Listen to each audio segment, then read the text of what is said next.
Tick tock followers बनाने का जुनून, अदाकारी का शौक, खातून ने इखलाकी इक़दार की हदें पार कर ली। शौहर एक्सीडेंट में जख्मी हुआ, खातून ने वफात की झूठी वीडियो वायरल कर दी।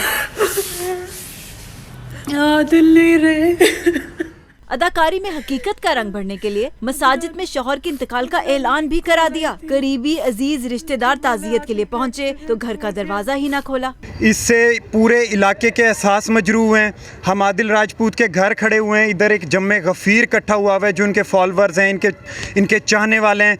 इनके घर वाले भी जो ये अभी दरवाज़ा नहीं खोल रहे। रिश्तेदारों की शदीद रद्द अमल पर खातून ने नई वीडियो में माजरत कर ली। अदनान की कॉल आई थी, आदिल एक्चुअली बेहोश हो गए थे तो उसको समझ नहीं आई।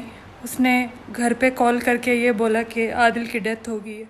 खातून ने झूठ छुपाने के लिए टिकटॉक वीडियो में सारा मलबा देवर उस्मान पर डाल दिया, जबकि शौहर जख्मी हालत में घर पहुंच गया।